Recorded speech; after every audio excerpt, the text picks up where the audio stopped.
This video is sponsored in its entirety by Roborock, but I really wish it weren't because this thing is truly so good.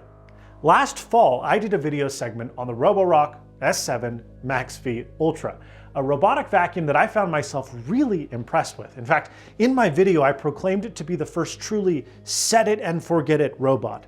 And sure enough, it has served me well for months. Nearly 100 successful cleans and just 3 failures. Not only did I not see myself upgrading anytime soon, but I didn't really see how subsequent generations of the product could enhance much at all. But then Roborock sent me their new vacuum, the S8 Pro Ultra, and well, I've been proven wrong just months later. This is another sizable jump with pretty big new features.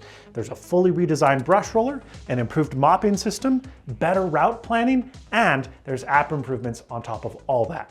Now, when the robot isn't cleaning my home, it's in its own home, the Roborock Ultra.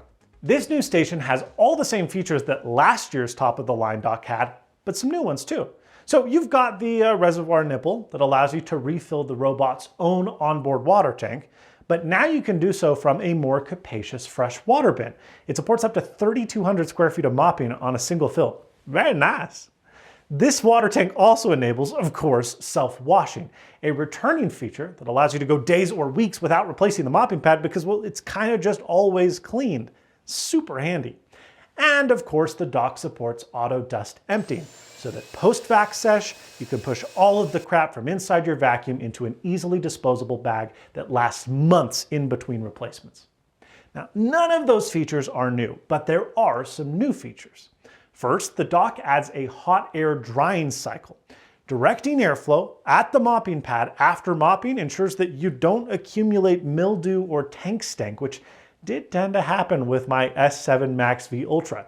It's a hair dryer for your mopping pad. Now the good news here is that while audible, just barely, the drying cycle is way quieter than what I've seen from other similar featured vacuums. Secondly, the dock can now self-clean, and very well, I may add. While you can, and will probably still want to, submerge the bottom half of the dock under the sink every few months, you can wait much longer to do so than you could previously. Dirt, hair, grime, and yuck that accumulates in the tank gets washed away by squeegees as it cleans the vacuum itself. Trust me, as someone who has had to deep scrub other nasty vacuum docks in the past, this is a massively underrated feature. Third, the vacuum itself now charges 30% faster, which can come in handy for really large homes where jobs need to be broken up. Additionally, you can even choose to use off-peak charging if you are a time-of-use power customer that wants to avoid using energy during certain time windows. Or maybe if you are cool and you generate your own solar. I don't know. The headlining feature of the S8 Pro Ultra is its dual brush rollers. This was always Roomba's secret sauce that enabled superior pickup despite significantly lower suction ratings than its competitors. Now, the S8 Pro Ultra not only institutes a dual brush design like the Roomba did, but it does so while achieving the highest suction rating of any robot vacuum to date, 6,000 PA. That's 18% more suction than the S8 Pro Ultra, which held the prior suction crown.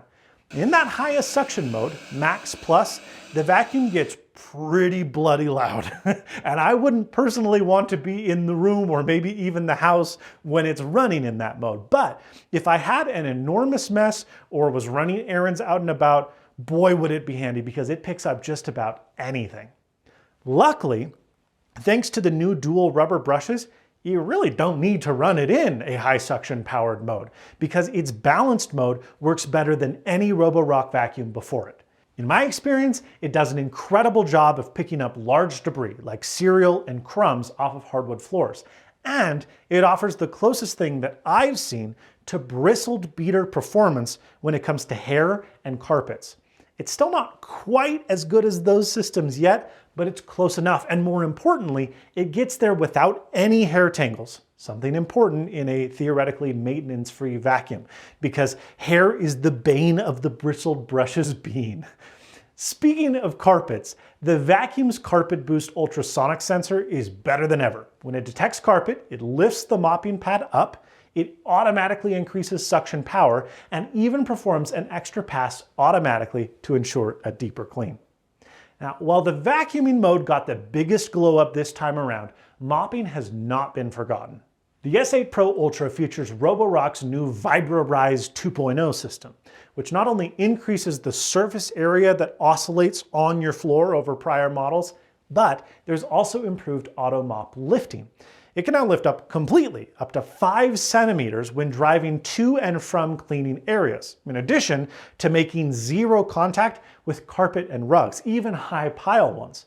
And on the flip side of things, the brush roller system will also lift up when you're mopping only.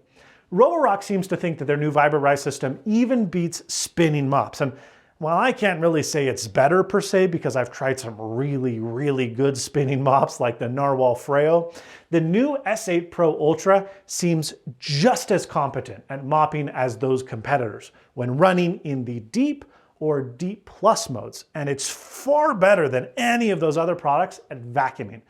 I'll talk more about those special mopping modes in a minute. But perhaps the most surprising thing to me about the S8 Pro Ultra is Roborock's new reactive 3D vision system.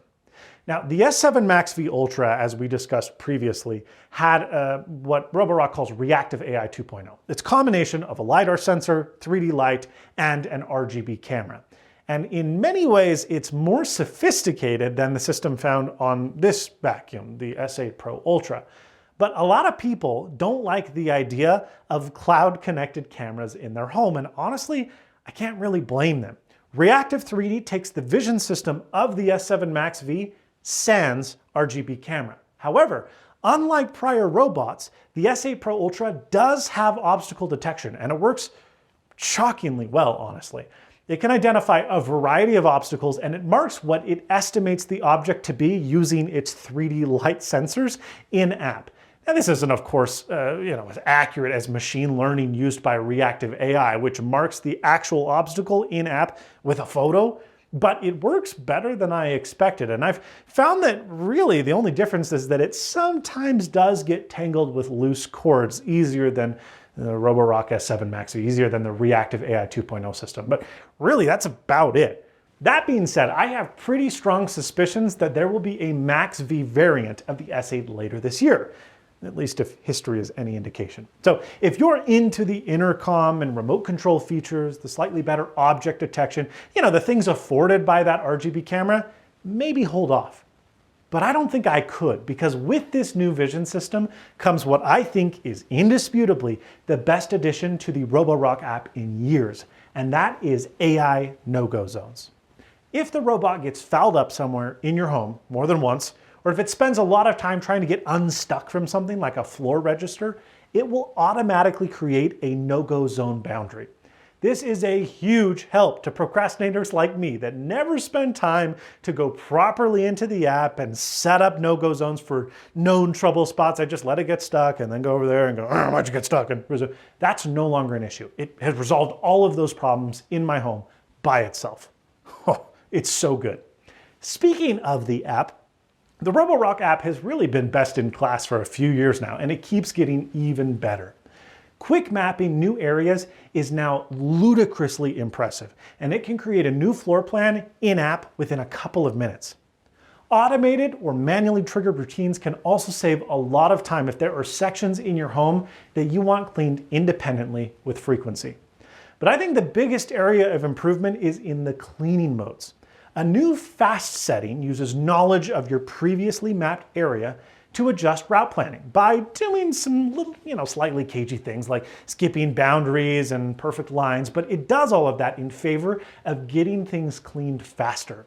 Running a single pass vacuum and mop job in fast mode is our favorite after a meal cooked in the kitchen. It takes just a couple minutes to get things spick and span again, which is nice when we want to wind down without vacuum noise droning on in the background. Now, on the other end of things, mopping mode brings deep and deep plus cleaning, as I mentioned previously. One of the reasons that the Narwhal Freo's robot was so much better at mopping was its intentionality. It wasn't merely dragging a pad behind a vacuum path. Well, now, the S8 Pro Ultra's deep mopping modes change this behavior by multiple zigzagging attack angles, improved scrubbing patterns, and slower move speed. The result is that those stubborn stains and sticks come off the floor much more effectively than they ever did with prior Roborock models. Sure, it takes a little bit more time for the robot to complete these deeper cleaning tasks, but it doesn't take my time by having to break out a hand mop, and I think that's fantastic. And fantastic really is a word that I would use to sum up the S8 Pro Ultra in general. My house is cleaner than it has ever been before, and I've had to worry about my robot vacuum and mop less than ever before. We're past the point of vacuums merely maintaining the house in between major manual cleanings. The very frequency of those manual floor cleanings has dropped to like once or twice a month for us, where we used to be doing it every other day with prior robot vacuum models. Now, I won't say that I don't see how this can get better generation over generation. I've already learned better. But while future Roborock models may make you itch for an upgrade, I don't think you will ever be dissatisfied by the S8 Pro Ultra. And that better be the case, because there is no way to beat around the bush. This thing is expensive, but a lot of people will find it more than worth the price tag for the amount of time that it frees up. I certainly do. Well, folks, thank you so much for watching this video, and as always, stay snazzy.